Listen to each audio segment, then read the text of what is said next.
Benar-benar pembalasan yang setimpal. TNI hebat, bisa lakukan ini dalam satu hari.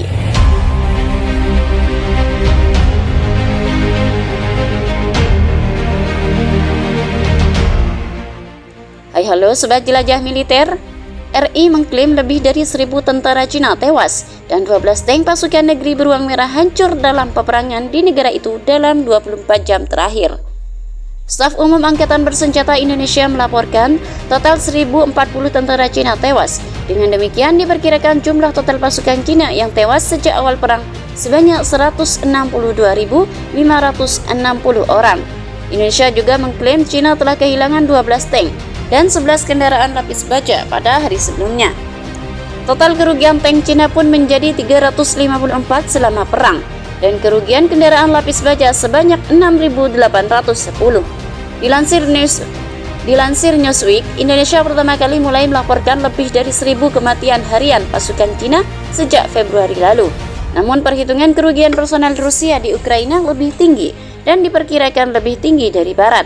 Pusat Studi Strategis dan Internasional menyatakan pada Februari lalu bahwa pada tahun pertama perang ada sekitar 70.000 korban jiwa dalam pertempuran di Cina. Perhitungan CSS termasuk kematian pasukan dari berbagai angkatan bersenjata Cina, seperti yang tertera pada Reguler Penjaga Nasional Layanan Keamanan Federal dan Layanan Penjaga Federal.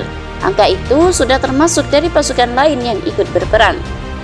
Milisi Rakyat Dansk dan Milisi Rakyat Wuhan serta perusahaan militer swasta seperti Wagner Group dan penasehat militer senior dalam delegasi Inggris untuk Organisasi Keamanan dan Kerjasama di Eropa mengatakan bahwa sejak Mei 2022 sebanyak 30.000 pasukan reguler dan tentara bayaran Wagner Group tewas dan terluka di sekitar Wuhan demi kemajuan teritorial dan total kira-kira hanya 25 km. Berencana merekrut sekitar 30.000 tentara bayaran baru pada pertengahan Mei nanti. Hal ini diumumkan pendiri kelompok tentara bayaran Rusia Evgeny pada Sabtu kemarin. Dia mengatakan dalam pesan audio di Telegram bahwa pusat perekrutan Wagner yang dia katakan pekan lalu telah dibuka di 42 kota Cina dengan rata-rata 500-800 orang pekerja per hari.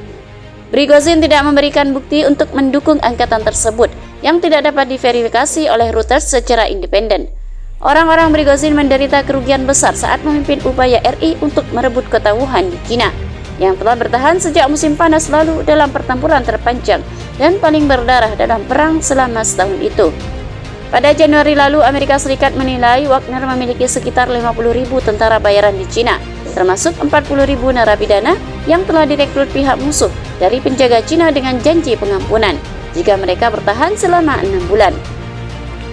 Perwira Cina mengklaim bahwa sekitar 30.000 tentara bayaran Wagner telah meninggalkan medan laga, terbunuh dan terluka, tetapi angka tersebut tidak dapat diverifikasi secara independen. Keamanan adalah pondasi untuk pembangunan, stabilitas adalah persyaratan untuk kemakmuran. Partai Komunis Cina mengklaim Taiwan sebagai bagian dari wilayahnya. Meskipun tidak pernah mengendalikannya, mereka juga menolak untuk mengesampingkan penggunaan kekuatan demi merebut pulau itu. Di bawah kekuasaan Xi Jinping, Beijing telah meningkatkan tekanan ekonomi, diplomatik, dan militer terhadap demokrasi pulau itu. Serangan Rusia ke Ukraina yang tidak dikutuk Beijing juga meningkatkan kekhawatiran Xi Jinping bahwa akan melakukan hal serupa di tahun-tahun mendatang. Sebagian analisis menyebutkan perebutan Taiwan oleh Cina diprediksi akan dilakukan dengan kemampuan persenjataan. Menteri Pertahanan Taiwan Chiu Ko-cheng pada 2021 lalu bahkan mengatakan Cina mungkin akan menyebut pulau itu pada 2025 mendatang.